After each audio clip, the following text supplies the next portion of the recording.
Hi, I'm Jill from Close to My Heart. The art of watercolor is becoming more and more popular, and we know why. It's fun, relaxing, and totally versatile. Today I want to share with you some classic watercolor techniques that you can use in your scrapbooking and your card making. So let's dive in. Now before we get into painting, I want to point out that the all-purpose mat is perfect for using when you're painting because it's easy to clean off. When painting can get a little messy, this just wipes away clean every time and you're left with a fresh, clean mat. You can also use this as a palette, which makes things really easy as well. Let me show you our watercolors themselves. This comes with 36 colors. We have all the vibrant colors as well as every neutral you would need. The beautiful thing about watercolors is that they blend so nicely. We also have 5 brushes. So here you can see you've got 3 round tips and 2 flat. You can accomplish any look you're going for with just these 5 brushes. They're so versatile. And like I said, you can mix your colors of your paint and get those to blend in really nicely together. So I can take a little of this orange. I can use my palette on the lid here like this, pick up another bit of orange to get a different shade. I can also use my all-purpose mat. I don't craft without the all-purpose mat down because again, I can put my paint right here on the mat, mix a lot of different colors, and then use that on my paper. So I can easily just come in here with my watercolor paper, pick up some of the paint off my mat, and get some of that product right off the mat. And it cleans off so easily. I can just take a wipe, clean that off, and it's gone. So I love using my all-purpose mat as my palette. You can also easily wipe out the lid as well, so that's not a problem. So either of those are great options for mixing your paints together. Now when you're looking at your watercolor paper,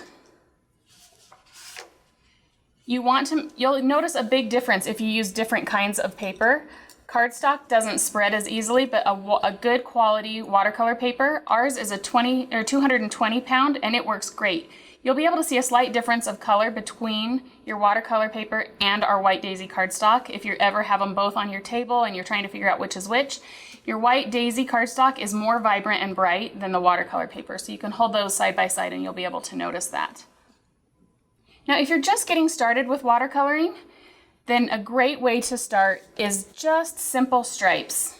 Here, I've done the entire background of my card with a nice gray color and my medium round tip and just simply stroked right along my paper. It doesn't have to be perfect. That's what the beautiful thing about watercolors is, that you can just get that organic look, and that is as simple as can be. Now the next card project I want to show you is this Feel Better Soon.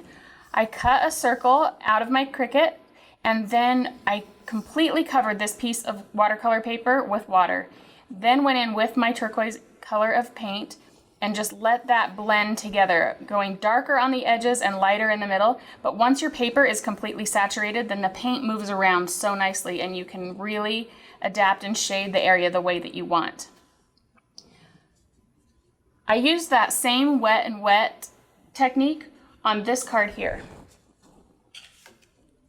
So this is a beautiful intricate cut that I used on Cricut Artistry. And I have one here that I cut out of watercolor paper. So the best thing to do, I take my wide brush and I get the entire section wet. Now this does dry kind of quickly, so I don't cover the entire piece all at once. I'm just getting this portion that I'm going to work with wet to start. Let me grab my paints here. And then while the card is wet, I can take my color and you can really just drop that on. So I can use as little or as much paint as I want, and then that water to help saturate it and spread that color all around. Now this might bleed, like see here, I can bleed onto my leaves. I can move that color as much as I want, and if it blends onto the leaves, that's okay, because that's part of what the watercolor technique is all about.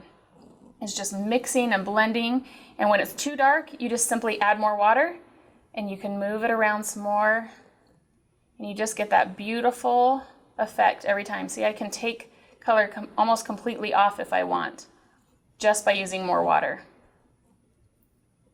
So that's a great fun technique that you can see I used on this entire card here. Let me wipe off my mat. Again, that wipes right off. And here on this card, I've used all the different colors and let them bleed together and blend. But again, just wetting your entire piece before you start painting on that. On this page, I use a gradient technique by mixing my paint and starting at the top of the paper, and I had a lot of paint and just a little bit of water on my brush. Then as I came down the page, I needed to add more to my brush. I simply used less paint, more water as it went down so that you get that beautiful gradient effect. And I've also cut out a fun Cricut overlay to make that just a perfect background for my layout. I did the same thing, the same concept here on this Be Happy card. The difference is, as I did my gradient, I switched colors. So I started at the bottom with this darker, deeper pink and went to oranges. And those colors, again, just blend so nicely into one another that it makes a beautiful ombre effect in the background. Here's another page where you can see the messy look really adds the personality. I've done the wash in the background with a few different shades of blue. And then I've also added some really fun ink splatters on this piece here you can see. Let me show you how I accomplished that.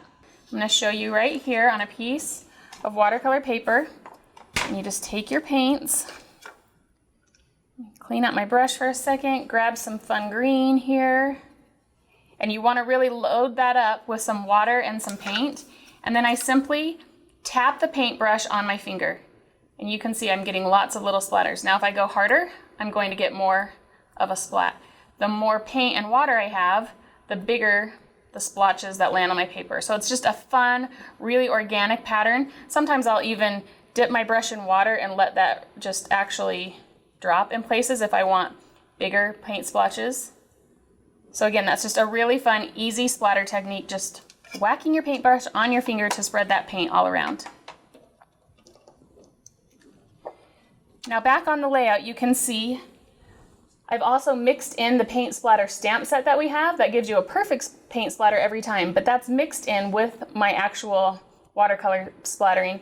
And once my watercolor dried, I was able to stamp right on top of that watercolored image, and it just adds a whole nother layer of dimension to that.